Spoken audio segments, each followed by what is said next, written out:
Aujourd'hui, nous avons Ousmane Sissoko, qui est un étudiant à trois chapeaux principaux. C'est un étudiant, un écrivain, mais également un artiste. Comme étudiant, il a publié déjà un roman qui s'intitule L'incorrigible épouse et les hommes corrigés. Et également, il a composé deux morceaux de musique. Et nous aimerions savoir, Monsieur Ousmane, comment arrivez-vous à porter ces trois chapeaux en même temps? Bon, tout d'abord, je te remercie de prendre cette peine d'entretenir cette discussion avec moi. J'en profite aussi pour saluer le travail de l'UGESM, qui est une association que, je ne suis pas exactement tout le temps dans les activités de l'UGESM, mais j'ai eu à participer aussi à certaines des activités. À chaque fois que je peux le faire, je le fais avec grand plaisir. Et je vois que c'est des étudiants, des compatriotes dynamiques qui font un travail remarquable. Donc moi, j'ai beaucoup de respect et d'estime pour l'UGESM. C'est vrai que j'ai beaucoup d'activités, enfin, je fais beaucoup de choses, je me diversifie un tout petit peu. J'écris beaucoup de choses. Dans l'écriture, j'ai pas de limite. À chaque fois que je pense à écrire, que ce soit un scénario, que ce soit des paroles musicales, que ce soit d'autres choses, je n'hésite pas. En plus, à chaque fois que je crée quelque chose ou bien j'écris un roman ou bien une histoire, j'ai tout le temps, je pense tout le temps enfin j'ai tout le temps une musique dans la tête qui l'accompagne. Donc c'est là où aussi où vient cette passion que j'ai aussi pour la musique et cette fibre que j'ai pour la musique. Donc moi je considère que c'est des choses qui se rejoignent et c'est une passion. Donc moi quand je vois qu'il y a quelque chose qui relève aussi du divin, de comment notre nature, des choses comme ça, un talent, comme on peut l'appeler, j'essaie d'aller jusqu'au bout parce que je me dis que c'est aussi un devoir quand on a un don ou bien quand on a quelque chose comme la musique, voilà, écrire, qu'on écrit quelque chose à laquelle on croit ou bien des choses comme ça, de le partager avec les gens. C'est très important et je pense que ça fait partie de notre mission aussi sur Terre. Maintenant, j'aimerais savoir d'où vous est-il venue cette passion de la musique? La passion me vient aussi j'écoute beaucoup de musique aussi. On ne s'échappe pas à la musique. En général, il y a beaucoup de musiciens dans notre pays, ailleurs aussi. Oui. Donc, je me souviens quand on faisait des cours d'histoire au collège, on a beaucoup parlé de musique, le blues, le jazz, des choses comme ça. Ça m'intéressait parce qu'il y avait une histoire derrière. Il y avait beaucoup de souffrance aussi de ces communautés qui ont créé ces genres musicaux. Ça m'a intéressé, ça m'a passionné. J'ai été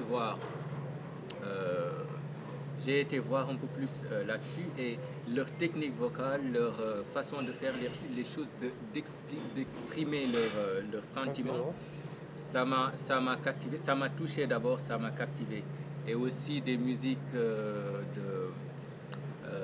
quand c'est ethnique aussi, quand ça parle de tradition, c'est traditionnel, quand ça renvoie aussi à la primitivité, j'aime bien. Moi, j'aime bien écouter de la musique zoulou, tout ce qui vient de... Parce que je trouve qu'il y a quelque chose de forestier dans leur façon de chanter, dans leur façon de crier. J'ai toujours aimé ce genre de... Donc ça fait partie de ce qui m'a fait aimer la musique. Et aussi, mais je ne sais pas comment ça me vient de les créer comme ça. En tout cas, je suis content de le faire parce que quelque part, ça soulage, ça apaise quand on est dans une situation où on a besoin de s'évader, de créer quelque chose pour oublier soit ses peines, ses souffrances, ses douleurs. La musique peut jouer ce rôle-là. J'ai commencé par écrire des poèmes. Bon, après, je me suis dit, j'aime bien lire les poèmes de grands auteurs comme Aragon ou Hemingway, des choses comme ça, mais est-ce que pour écrire, c'est ma voix. Donc la poésie, je ne m'y suis pas tellement retrouvé.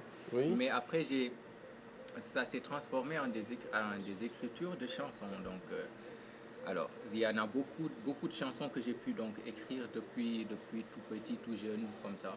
Donc oui, si j'ai la possibilité de les faire sortir, Oui. de les faire exister, c'est aussi une façon de rendre justice à la personne, à la jeune personne que j'étais qui écrivait et qui avait cet espoir de voir, de se, de, de se sentir écouté, parce qu'après, c'est une façon aussi de s'exprimer. Donc, quelque part, je me dis que c'est une façon de rendre justice Oui. à l'enfant que j'étais, parce que quand on est enfant, on n'est pas forcément écouté, on ne croit pas forcément à ce qu'on fait, des choses Oui. comme ça.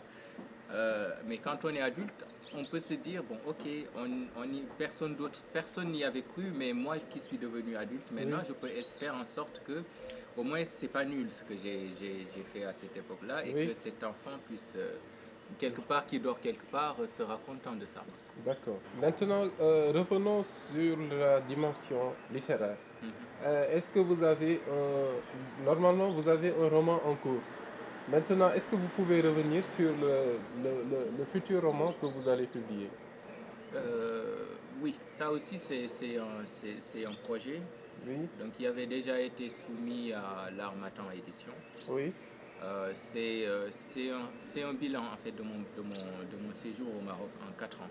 Oui. Parce que je me suis dit de la même manière voilà, je me suis dit, bon, ok, je suis parti, c'est mon premier voyage, c'est la première fois que je sors de mon pays. Il y a quelque chose qui peut être fait sur ce plan-là. Il y a beaucoup de jeunes qui veulent aussi peut-être aller découvrir d'autres horizons à travers les études, à travers d'autres choses.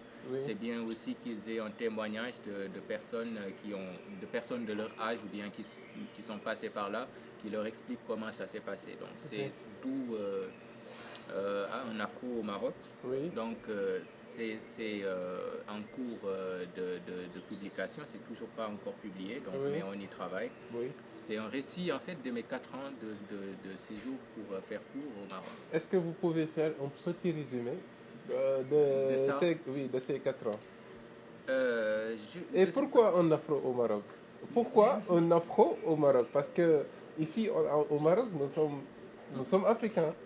Les Marocains sont africains. Pourquoi un Sénégalais qui quitte son pays pour étudier au Maroc, il se considère comme un afro au Maroc? Pourquoi ce titre?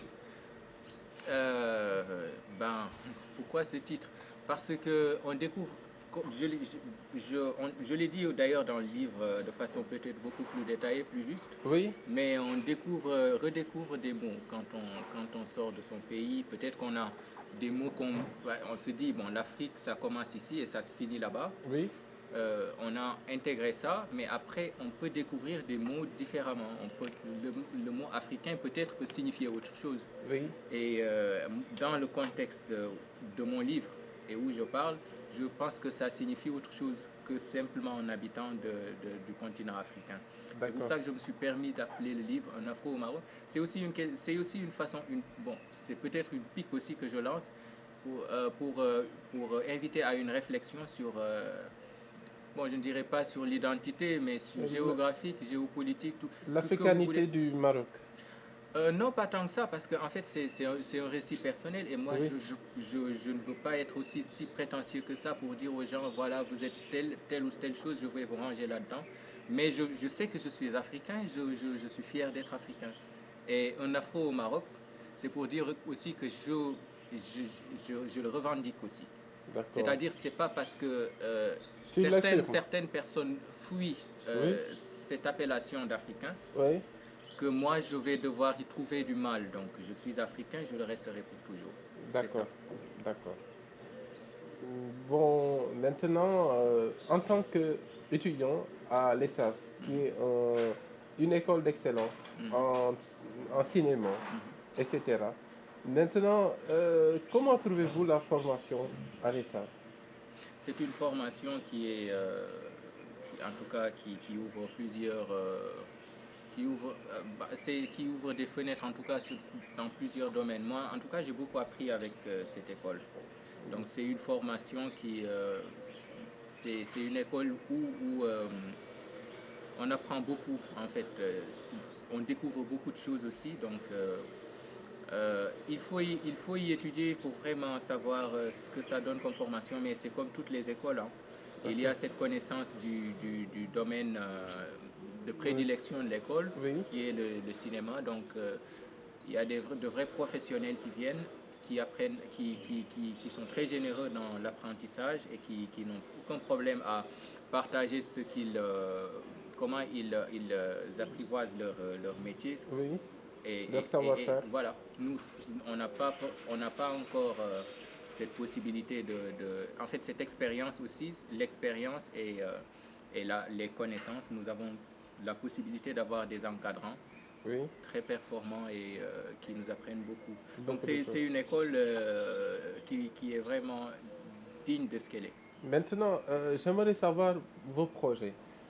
Par exemple, après les SAV, qu'est-ce que vous comptez faire concrètement? Eh bien, déjà après les SAV, c'est vrai que c'est bien de parler de projets parce que Oui, c'est des projets qui nous amènent dans une école comme ça. oui, On en sort aussi avec des projets qu'on oui, va vouloir réaliser. Donc il y aura forcément cette envie d'attaquer le métier, oui, d'être un vrai cinéaste oui, qui défend un vrai cinéaste africain, parce qu'après c'est important mhm, de dire ça, puisqu'on en a aussi besoin. Donc de, de, de jouer un rôle dans le cinéma de notre pays. Et aussi dans la société, parce qu'après le cinéma aussi c'est un outil aussi de civilisation. Bon, peut-être que le mot n'est pas bien choisi de dire civilisation, mais on peut comprendre ce que je veux dire. oui, En fait, c'est quelque chose qui va aussi jouer sur la société, qui va aussi apporter, en tout cas ce sera une valeur ajoutée. C'est peut-être plus adapté à notre société et à l'Afrique et au monde entier. C'est ce que nous espérons. Donc nos projets, c'est ça. Et en plus, il y a aussi les débouchés qui sont là. On aura mhm. des possibilités à saisir, des opportunités à saisir. Oui, moi je pense que au regard de tout ce que vous avez fait en dehors des études, et vous avez réussi à faire en tout cas les trois sans perdre en tout cas l'objectif des études.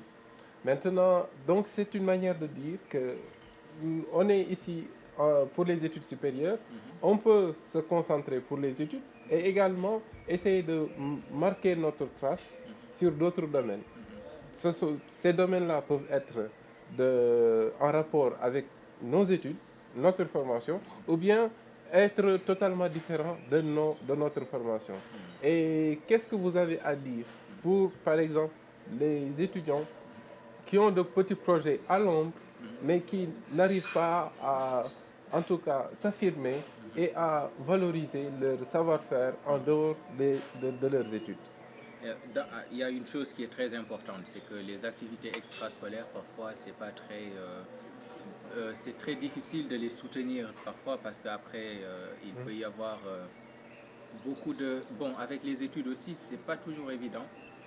Maintenant, moi je dis que quand on croit en une chose, on doit juste aller jusqu'au bout parce qu'on ne sait pas après ce que cette chose va nous...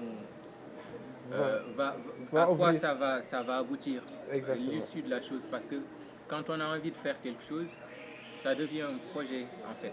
Oui, Et si et ça relève aussi de la confiance en soi, parce qu'on a besoin aussi d'avoir confiance en soi oui, pour aller jusqu'au bout de ces envies, de ces projets. Et exactement. c'est comme ça qu'on réalise les choses, je crois.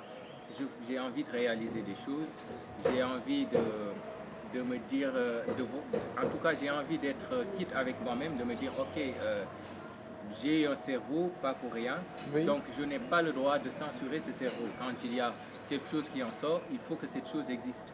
exact. Sinon, pourquoi l'avoir et pourquoi ce sera une perte de temps parce que j'y ai pensé. Donc c'est du temps que j'ai pris pour penser à cette chose-là. Donc si je ne vais pas jusqu'au bout, c'est juste que j'ai manqué de courage et j'ai pas non plus envie de manquer de courage. Et Et comme à ces étudiants-là, qu'est-ce que tu leur dis concrètement? j'aime pas donner des leçons, mais enfin si Est-ce quelque... que vous avez regretté d'avoir, en tout cas, en plus des études, fait d'autres activités? Non, jamais, donc on ne regrette jamais. Parce qu'après, de- on se dit, bon, ok, on a essayé quand même de le faire. Oui. Le pire, c'est de n'avoir pas essayé du tout. C'est Donc, ça. vous essayez de dire que à ces étudiants-là, vous leur demandez d'essayer. En tout cas, il faut toujours aller au bout de ses idées. Mhm, Quand on veut faire quelque chose, il ne faut pas se laisser barrer Se laisser soit par la timidité, parfois il faut vaincre la timidité. Certains sont barrés par la timidité alors qu'ils sont capables de réaliser de grandes choses. Oui, Il y a beaucoup de choses qui peuvent décourager, donc il ne faut juste pas se laisser décourager. C'est peut-être ça qu'il faut que j'ai envie de dire aussi à quelqu'un qui a envie de faire quelque chose. Ne pas être découragé, de toujours être persévérant. Persévérer, c'est bien. exact. Quand on persévère, on finit toujours par obtenir ce qu'on veut. Merci beaucoup, Popé.